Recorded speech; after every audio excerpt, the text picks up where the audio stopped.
Good morning, everyone. How are you? Ma'am, good morning. Good morning, ma'am. I'm fine, ma'am. And what about you? I'm fine. What about you? Good morning, बेटा, and you are most welcome in this session.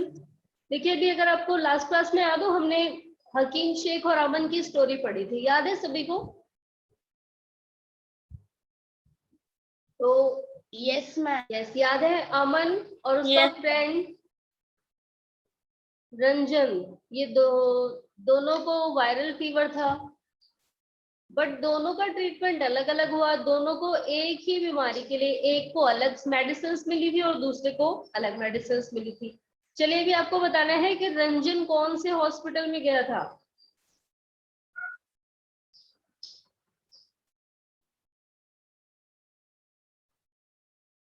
Yes प्रिया, आप बताएंगी बेटा, रंजन कौन से hospital में गया था? Yes, ma'am. अमन और Ma'am. रंजन, हमने पढ़ा था ना, दोनों को वायरल फीवर हुआ था, दोनों ही अपना ट्रीटमेंट कराने के लिए अलग अलग हॉस्पिटल में गए थे। तो अभी रंजन कौन से हॉस्पिटल में गया था?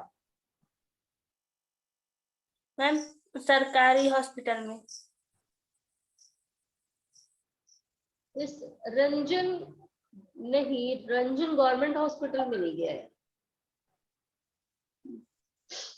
गवर्नमेंट हॉस्पिटल में कौन गया था? यस मैं है, क्यों tell?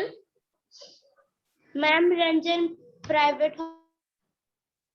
Yes, Ranjan private hospital में गया था एंड अमन गवर्नमेंट हॉस्पिटल में गया था, क्योंकि रंजन एक वेल टू डू फैमिली से बिलोंग करता था और इसलिए उसके फादर उसे कहाँ ले गए थे? एक प्राइवेट हॉस्पिटल में, जिसके बारे में रंजन ने क्या बताया कि वो हॉस्पिटल किसी 5 स्टार होटल की तरह लग रहा था, एकदम बहुत ही सुंदर बिल्डिंग थी, बहुत ज्यादा सुंदर बिल्डिंग। बट अमन जहां पर गया था वो एक गवर्नमेंट हॉस्पिटल था और अमन को अपना ट्रीटमेंट कराने के लिए सबसे पहले ओपीडी के बाहर बड़ी सी लाइन लगानी पड़ी थी, बताया था ना अमन ने? Yes ma'am. चलिए, तो अभी हम स्टोरी पढ़ चुके हैं। Yes, ma'am. हकीम शेख की स्टोरी पढ़ी एंड अमन एंड रंजन की स्टोरी पढ़ी है। तो इन दोनों स्टोरी से एक चीज तो क्लियर हो गई कि हमारे एरिया में दो टाइप के हॉस्पिटल पाए जाते हैं। फर्स्ट, पब्लिक हेल्थ सेंटर, यानी कि सार्वजनिक अस्पताल, गवर्नमेंट हॉस्पिटल, जो हमारी गवर्नमेंट चलाती है, जिसमें सभी पब्लिक जा सकती है। एंड दूसरे होते हैं प्राइवेट हॉस्पिटल। तो अब हमें इन्हीं दोनों के बारे में डिटेल में पढ़ना है। ओके, तो आज का हमारा टॉपिक है public and private health care service. तो पब्लिक हेल्थ केयर सर्विस क्या है, कौन प्रोवाइड कराता है, क्या फैसिलिटी होती है, क्या प्रॉब्लम्स आती है, कहाँ कहाँ चलाया जाता है, कैसे चलाया जाता है, ये सारी चीजें तो ये हम पढ़ने वाले हैं आज के टॉपिक में। तो from the above story you must have understood that we can roughly divide up various healthcare facility in two category। तो अभी दो स्टोरी जो हमने ऊपर वाली पढ़ी है, एक हकीम शेख की, दूसरी अमन और रंजन की। इन दोनों स्टोरी को पढ़ने के बाद हम लोग इतना तो समझ ही गए हैं कि जितने भी हेल्थ केयर सेंटर हैं उसको दो पार्ट में डिवाइड किया जाता है। फर्स्ट क्या होता है? पब्लिक हेल्थ सर्विस, यानी कि ये होते हैं सामुदायिक स्वास्थ्य केंद्र जहां पर सभी लोग जा सकते हैं। एंड दूसरे होते हैं प्राइवेट हेल्थ फैसिलिटी। प्राइवेट का मतलब निजी, जिसे कोई एक इंस्टीट्यूट, कोई संस्था अपने निजी तौर पे चलाती है। तो अब सबसे पहले अब हमें पढ़ना है पब्लिक हेल्थ सर्विस के बारे में। ओके, तो पब्लिक हेल्थ सर्विस क्या है? तो public health service is a chain of health centre and hospital run by the government. तो पब्लिक हेल्थ केयर सर्विस क्या है? ये एक हेल्थ सेंटर की चेन की तरह है, यानी बहुत सारे हेल्थ सेंटर होते हैं और हॉस्पिटल भी होते हैं। किसके द्वारा चलाए जाते हैं? गवर्नमेंट के द्वारा। They are link together so that they cover both rural and urban areas.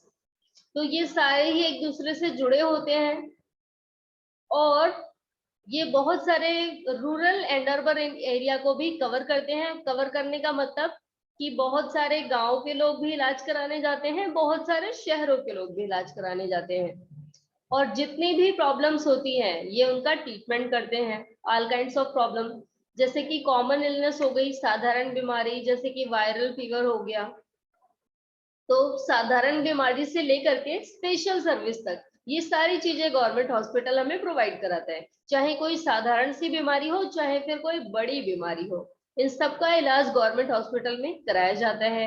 At the village level, अगर अभी हम गांव के लेवल पे देखें तो गांव के लेवल पे क्या होता है, देयर आर हेल्थ सेंटर, एक हेल्थ सेंटर होता है, डिस्पेंसरी कहा जाता है जिसे।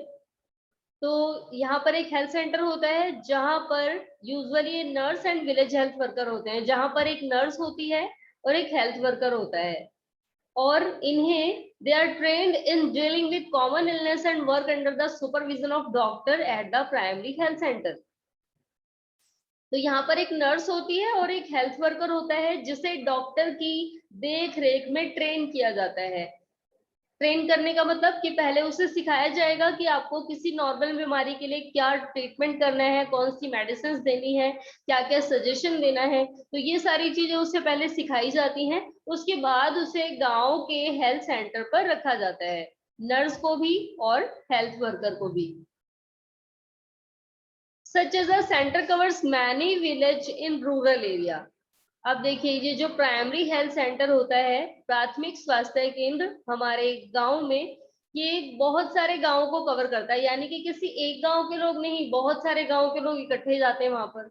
जैसे अभी आपके यहाँ हॉस्पिटल है, कोई जिला अस्पताल है या फिर कोई स्वास्थ्य केंद्र है, क्या वहां पर किसी एक गांव के ही लोग जाते हैं, सारे गांव के लोग जाते हैं ना? Yes ma'am.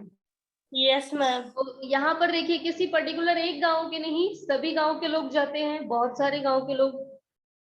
At the district level, अब जिला लेवल पे एक अस्पताल होता है, जैसे अभी देखिए डिस्ट्रिक्ट का एक अलग अस्पताल बना होता है, जैसे कि अभी बात करें हम अलग अलग डिस्ट्रिक्ट की, बस्ती में अलग अस्पताल, गोंडा में अलग अस्पताल, और तो मतलब जितने डिस्ट्रिक्ट है ना उन डिस्ट्रिक्ट लेवल पे अलग अलग हॉस्पिटल बनाए जाते हैं। तो that all supervises all the health center। अब ये जो डिस्ट्रिक्ट हॉस्पिटल होता है, ये जितने हेल्थ सेंटर थे इस सारे गांव में, इनकी देख रेख कौन करता है? ये district hospital.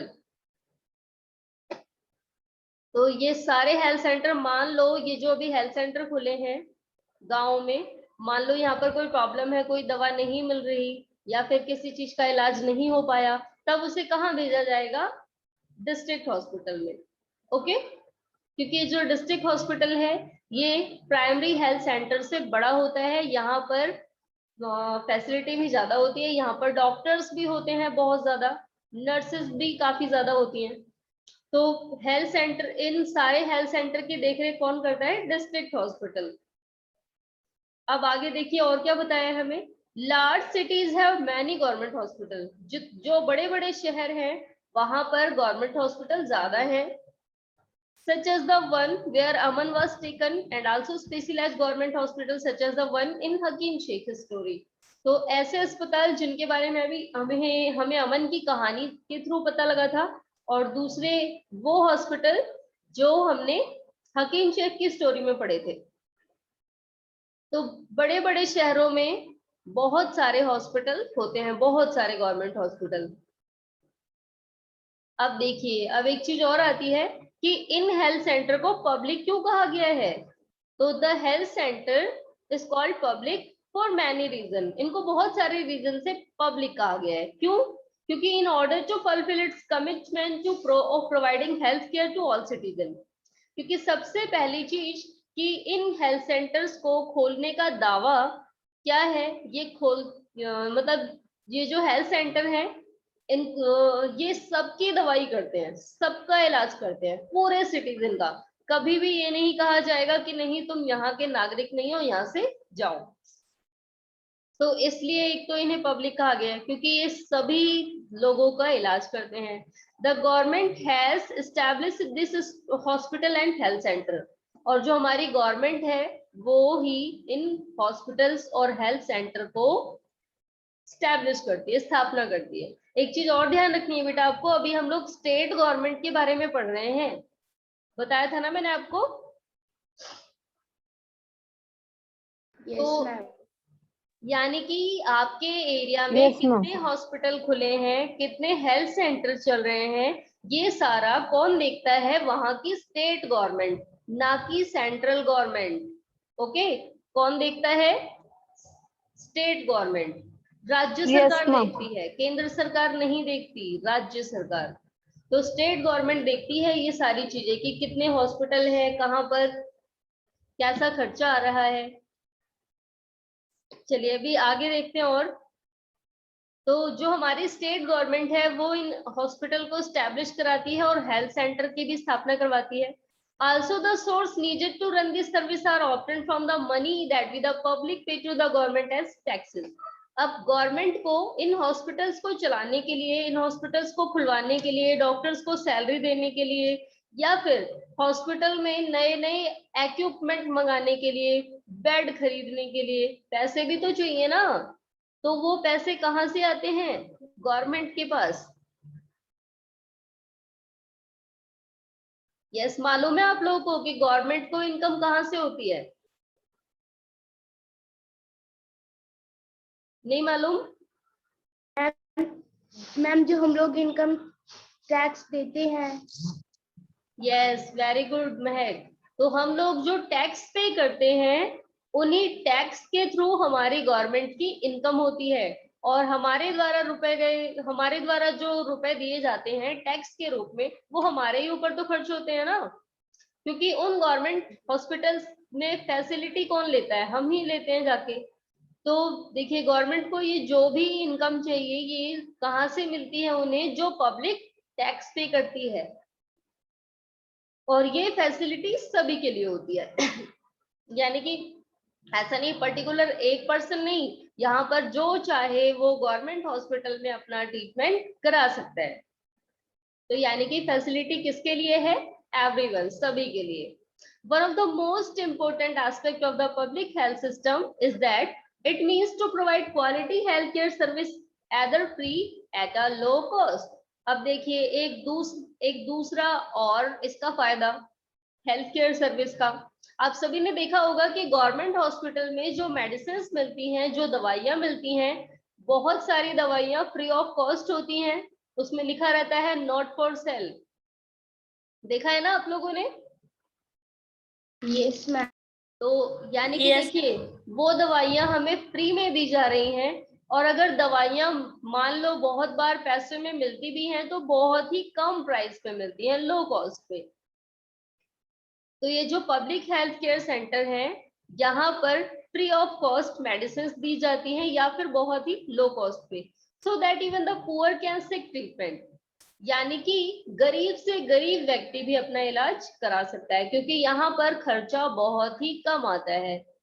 Another important function of public health is to take action to prevent the spread of diseases such as TB, malaria, jaundice, cholera, diarrhoea, chikungunya etc. अब देखिए, दूसरी एक और जिम्मेदारी है in public health care centre की। क्या है वो? कि ये जो बीमारियां फैलती हैं, ऐसी बीमारियां जो इन्फेक्शियस डिजीज है, कम्युनिकेबल डिजीज है, संक्रमण से फैलती हैं, एक दूसरे के कांटेक्ट में आने से फैलती हैं। तो इन बीमारियों से लोगों को बचाने का काम भी किसका है? इन्हीं हेल्थ सेंटर का इसलिए ये बच्चों को टीके भी लगवाते हैं। आपने देखा होगा जब बच्चों का जन्म होता है तो उनको स्टार्टिंग में बहुत सारे टीके लगवाए जाते हैं। बीसीजी का टीका, डिप्थीरिया का टीका, ये सारी चीजें लगाई जाती है ना। पोलियो की खुराक भी दी जाती है। तो ऐसा इसलिए कि बच्चों को या बाकी लोगों को कम्युनिकेबल डिजीज से बचाया जा सके। तो ये इन बीमारियों से बचाने का काम भी किसका है? इन्हीं हेल्थ केयर सेंटर का, पब्लिक हेल्थ केयर सेंटर। तो ये हमें कम्युनिकेबल डिजीज से बचाते हैं। चलिए अब एक चीज और इसी पे आते हैं। अभी देखिए यहाँ पर कौन कौन सी बीमारी दी है? TB, malaria, jaundice, cholera, diarrhoea and chikungunya. इनमें से कौन सी बीमारियां मॉस्किटो बाइट से फैलती हैं, मच्छर के काटने से? Ma'am malaria. Only Ma'am, malaria? malaria. Chikungunya किससे फैलता है? मैम ये भी मॉस्किटो बाइट से फैलता है ना, चिकनगुनिया। तो मलेरिया एंड चिकनगुनिया ये दोनों ही मच्छरों के काटने से फैलते हैं। कौन से मच्छर के काटने से मलेरिया फैलता है?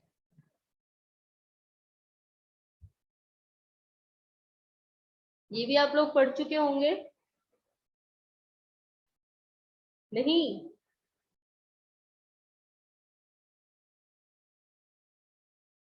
फीमेल एनीफिलीज मॉस्किटो होती है ना, जिसके काटने से मलेरिया फैलता है।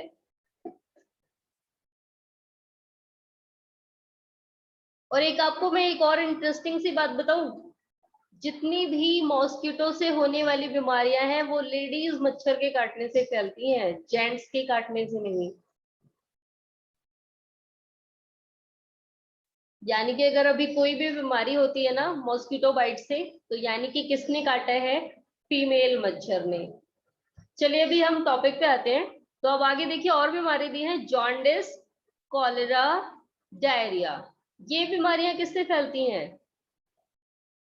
पीलिया, कॉलेरा, हैजा, डायरिया, ये सारी बीमारियां किससे फैलती हैं? मालूम है आपको? यस यस अविरल।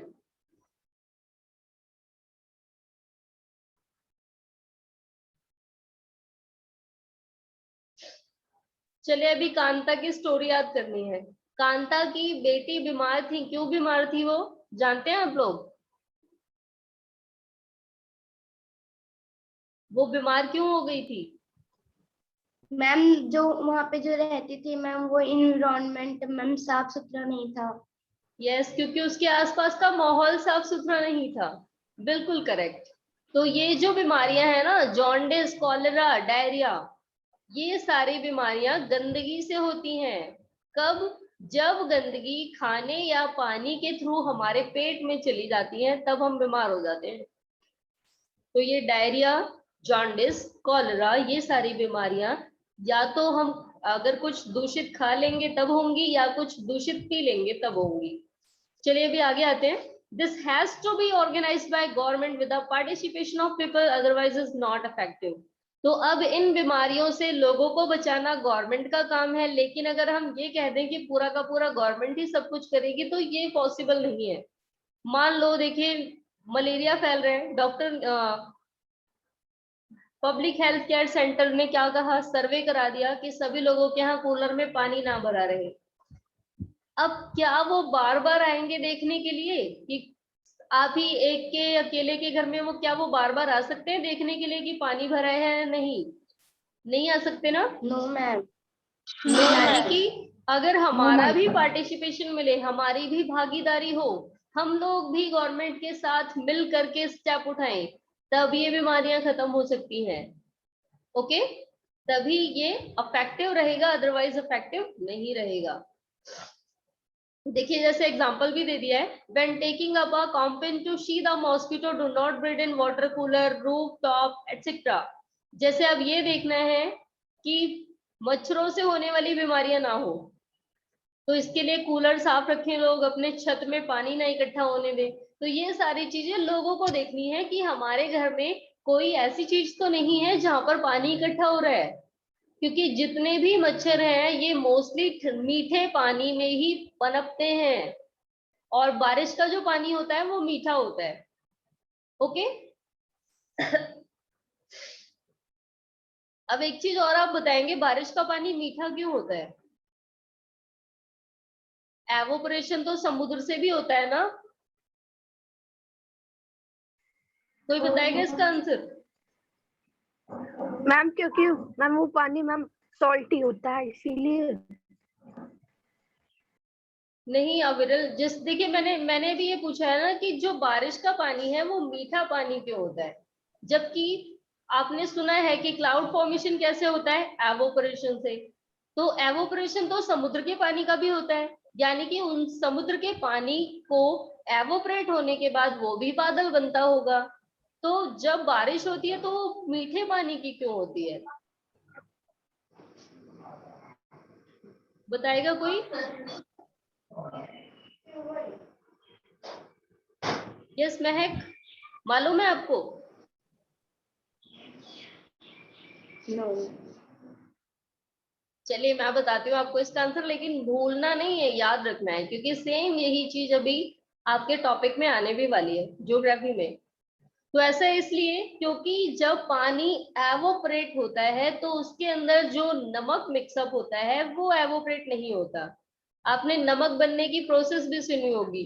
नमक कैसे बनाया जाता है? जब पानी एवोपरेट हो जाता है तो बीच में नमक बचा रह जाता है नीचे, और वहीं पर उस रेत और बालू में से साफ करके नमक निकाला जाता है। यानी कि अगर नमक भी एवोपरेट हो जाता तो क्या वो जमीन में मिल पाता हमें? नहीं। No ma'am. तो हमेशा पानी एवोपरेट होता है, उसके अंदर घुला हुआ नमक रह जाता है। ओके। और यही कारण है कि जब बारिश होती है तो बारिश का पानी मीठा होता है, क्योंकि एवोपरेशन में नमक नहीं उड़ के गया था ऊपर। ओके बेटा? Yes ma'am. चलिए, तो अब ध्यान रखना है आपको, बारिश का पानी मीठा तो है ही, हम स्टोर कर सकते हैं, लेकिन कूलर में स्टोर नहीं करेंगे, छत पे स्टोर नहीं होने देंगे, क्योंकि ये हमारे काम नहीं आएगा, बल्कि ये हमारे लिए नुकसानदायक रहेगा। क्योंकि अगर हमने कूलर में पानी इकट्ठा होने दिया, छत पे पानी इकट्ठा होने दिया, तो वहां पर आएंगे मच्छर, और इनको ज्यादा दिन नहीं लगते। मच्छरों की संख्या कहा जाता है 24 घंटे में बढ़ जाती है। जो मच्छर हैं उनकी ब्रीडिंग 24 घंटे में होती है, यानी कि एक मच्छर 24 घंटे बाद बच्चे को जन्म दे देगा। और वो कम अंडे देते भी नहीं है, बहुत ज्यादा अंडे देते हैं। तो इसलिए आपको मच्छरों को पनपने से रोकना है। ओके। यस। अभी देखिए, आजकल बारिश का सीजन भी है, तो आप लोग बिल्कुल ये देखें कि कहीं भी पानी इकट्ठा ना होने पाए। This has to be done for all houses in the area. तो ये केवल एक घर नहीं, सभी घर अपना अपना देखें कि हमारे यहाँ पर पानी इकट्ठा ना होने पाए, क्योंकि जरूरी नहीं है कि हमारे यहाँ मच्छर है तो हमें ही काटेगा।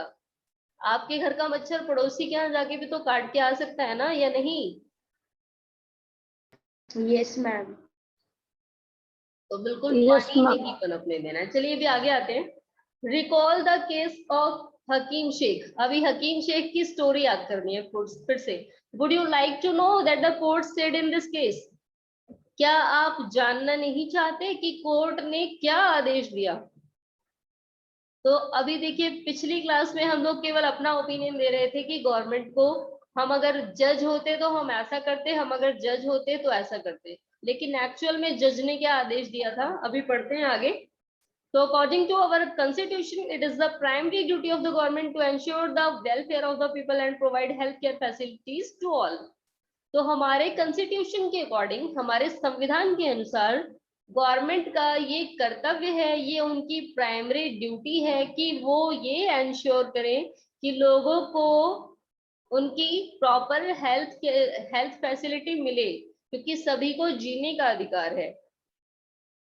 तो गवर्नमेंट ये एंश्योर करे कि सभी लोगों को जीने के लिए प्रॉपर कंडीशन मिले, यानी कि प्रॉपर हेल्थ केयर फैसिलिटी भी मिलनी चाहिए। The government must safeguard the right to life of every person. Government को सभी व्यक्तियों के जीवन के अधिकार की सुरक्षा करनी चाहिए, यानी कि उन जीने का अधिकार है सबके पास, और इसकी सुरक्षा कौन करेगा? गवर्नमेंट। तो गवर्नमेंट को सभी के जीने के अधिकार की सुरक्षा करनी है। The court said that the difficulty that Hakim Sheikh had to face could have cost him his life. अब कोर्ट ने ये कहा कि हकीम शेख को जितनी परेशानियां झेलनी पड़ी थी, उनकी जान भी जा सकती थी, जान जा सकती थी ना उनकी, क्योंकि उनको लगातार क्रिटिकल कंडीशन में एक हॉस्पिटल से दूसरे हॉस्पिटल ले जाया जा रहा था। पढ़ा था ना हमने? Yes ma'am. मैम 4 आवर्स लगे थे। यस। तो देखिए, उनको क्रिटिकल कंडीशन में सर पे चोट लग गई थी, बहुत ज्यादा इंजर्ड थे वो, फिर भी उन्हें एक हॉस्पिटल से दूसरे हॉस्पिटल दौड़ाया जा रहा था लगातार 16 घंटे तक। तो इस बीच उनकी जान भी तो जा सकती थी। तो गवर्नमेंट ने क्या कहा कि अब गवर्नमेंट क्या करे, वो हकीम शेख को जितना खर्चा आया है सारा का सारा वो हॉस्पिटल का खर्चा कौन भरेगा? गवर्नमेंट। ओके, देखिए, if hospital can not provide timely medical treatment to a person, court ने क्या कहा कि अगर कोई हॉस्पिटल टाइम पर मेडिकल ट्रीटमेंट नहीं दे सकता, यानी कि उसने अपने नागरिक के जीने के अधिकार की सुरक्षा नहीं की, क्योंकि ये हमारे गवर्नमेंट का कर्तव्य है कि वो सभी लोगों के जीने के अधिकार की रक्षा करे, सभी को प्रॉपर हेल्थ केयर सर्विस दिलाए। और अगर कोई सरकार ऐसा नहीं कर रही है, अगर कोई हॉस्पिटल ऐसा नहीं कर रहा है, यानी कि उसने लोगों को उनके अधिकार नहीं दिए। The court also said that it was the duty of the government to provide the necessary health service. Court ने ये भी कहा कि ये सरकार का कर्तव्य है कि वो अपने नागरिकों को प्रॉपर हेल्थ सर्विस मुहैया कराए, दिलवाए, इंक्लूडिंग ट्रीटमेंट, इलाज भी कराए इन इमरजेंसी सिचुएशन। तो आपातकालीन स्थिति में, इमरजेंसी की सिचुएशन में वो लोगों को ट्रीटमेंट भी दिलवाए। Hospital and medical staff must fulfill their duty of providing the necessary treatment. इसके अलावा जो हॉस्पिटल के स्टाफ हैं, डॉक्टर, नर्स, ये सारे लोग अपनी ड्यूटी को अच्छी तरह पूरा करें, यानी कि तुरंत इलाज करें। हकीम Sheikh was denied treatment at various government hospital. हकीम शेख को बहुत सारे गवर्नमेंट हॉस्पिटल में ले जाया गया था। Therefore, the court asked state government to give him money that he spent on his treatment. तो हमारी कोर्ट ने क्या कहा कि जितना भी हकीम शेख के इलाज पर खर्च हुआ है, सरकार वो पूरे पैसे दे। जितना भी खर्चा आया है हकीम शेख के इलाज पे, वो कौन भरेगा? गवर्नमेंट भरेगी। कौन सी गवर्नमेंट? अभी हमने पढ़ा था ना, हेल्थ से रिलेटेड मैटर कौन देखता है? Ma'am state government. Yes, state government. तो कौन पेमेंट कौन करेगा यहाँ पर? अभी स्टेट गवर्नमेंट। चलिए, अभी इतना समझ आ गया सभी को? Yes ma'am. ओके, अब हम आते हैं पब्लिक हेल्थ फैसिलिटी पे। तो there is a wide range of private health facility that exist in our country. अब केवल पब्लिक हेल्थ केयर सेंटर ही नहीं, हमारे इंडिया में बहुत सारे प्राइवेट हॉस्पिटल हैं। A large number of doctors run their own private clinic. बहुत सारे डॉक्टर्स ऐसे हैं जो अपना खुद का प्राइवेट हॉस्पिटल चला रहे हैं। In the rural area, one fine registered medical practitioner RMPS, देखिए RMPS दिया हुआ है यहाँ पर, यानी कि रजिस्टर्ड मेडिकल प्रैक्टिशनर, यानी कि ये एक ऐसी संस्था है जो रजिस्टर्ड मेडिकल प्रैक्टिशनर होते हैं, मतलब कि मान्यता लेने के बाद अस्पताल चलाना शुरू करते हैं। तो बहुत सारे ऐसे डॉक्टर हैं, प्राइवेट डॉक्टर, जिन्हें मान्यता मिल गई रहती है, उसके बाद वो अपना प्राइवेट क्लिनिक चलाना शुरू करते हैं। Urban area have a large number of doctors, many of them providing specialized service. अगर अभी हम शहरों की बात करें तो यहाँ पर भी बहुत सारे डॉक्टर हैं जो स्पेशल सर्विस प्रोवाइड कराते हैं। There are hospital and nursing home that privately owned. तो यहाँ पर बहुत सारे हॉस्पिटल हैं, नर्सिंग होम है जहाँ पर बेबीज होते हैं। तो ये बहुत सारे प्राइवेट हॉस्पिटल हैं जो अपने मालिकाना हक के साथ बहुत सारे डॉक्टरों ने स्टार्ट किए हैं। There are many laboratories that do test and offer special facilities such as X-ray, ultrasound, etc. अब इसके अलावा देखिए बहुत सारी लैबोरेटरी भी हैं जहां पर टेस्ट होते हैं, ब्लड टेस्ट होता है, यूरिन टेस्ट होता है, एक्सरे किया जाता है, अल्ट्रासाउंड किया जाता है। एंड इसके अलावा बहुत सारी प्राइवेट मेडिकल शॉप भी है जहां से मेडिसिन खरीदी जाती है। चलिए भी आगे देखते हैं और क्या बताया हमें। As the name suggests, private health facility, अब देखिए बिल्कुल अपने नाम की तरह, private health facility are not owned or controlled by the government. तो ये ना तो गवर्नमेंट के मालिकाना हक में होती है, ना ही गवर्नमेंट का नियंत्रण होता है इस पे, यानी कि गवर्नमेंट इन अस्पतालों के लिए कुछ भी नहीं कह सकती। आप किसी प्राइवेट हॉस्पिटल में चले गए, डॉक्टर ने कहा हम इलाज नहीं करेंगे, तो क्या आप जाके गवर्नमेंट को कंप्लेंट कर सकते हो कि हमारा इलाज यहाँ नहीं हो रहा? No ma'am. नहीं, No, ma'am. बिल्कुल नहीं कर सकते, क्योंकि इसके लिए आपको गवर्नमेंट हॉस्पिटल में जाना पड़ेगा। अगर गवर्नमेंट हॉस्पिटल में कुछ नहीं सुना गया तब आप लोग कंप्लेंट कर सकते हो, लेकिन प्राइवेट हॉस्पिटल में नहीं। Unlike the public health service, in private facility, patients have to pay a lot of money for every service that they use. तो गवर्नमेंट हॉस्पिटल में बहुत कम लो कॉस्ट पे खर्चा, बहुत ही लो प्राइस लिया जा रहा था, बहुत कम खर्चे में हमारा ट्रीटमेंट हो रहा था। बट प्राइवेट हॉस्पिटल में पेशेंट को बहुत ज्यादा मनी स्पेंड करना पड़ता है, बहुत ज्यादा पैसे खर्च करने पड़ते हैं। जितनी भी सर्विस होती है सबके लिए अलग अलग। Today, the presence of private facilities can be seen all around. अगर हम आज के टाइम पे देखें ना, तो गवर्नमेंट हॉस्पिटल कम, प्राइवेट ज्यादा दिखते हैं सब तरफ। In fact, now there are large companies that run hospital and some are engaged in manufacturing and selling medicines. तो बहुत सारे ऐसे प्राइवेट कंपनीज हैं जो हॉस्पिटल चला रही हैं, या फिर दवाइयां बना रही हैं, या फिर दवाइयां बेच रही हैं। Medical shop are found in every corner of the country. दुनिया के हर कोने में एक मेडिकल शॉप भी मिलती है। अब हम किसी भी एरिया में चले जाएं, क्या आपको कोई आप मान लो किसी मार्केट में जाते हैं, क्या कोई मार्केट ऐसा होता है जहां पर एक भी मेडिकल शॉप ना हो? नहीं होती ना। No ma'am. एक दो या उससे ऊपर जरूर होंगे। तो यानी कि अभी आज के टाइम पर अगर हम देखें, हर एरिया में मेडिकल शॉप मिलती है देखने के लिए। कि आपको यहाँ पर जो पिक्चर दी है, ये है एक प्राइवेट हॉस्पिटल की, दिल्ली के प्राइवेट हॉस्पिटल की। पोस्ट ऑपरेटिव रूम, ऑपरेशन के बाद यहाँ पर रखा जाता है पेशेंट को देख रेख के लिए।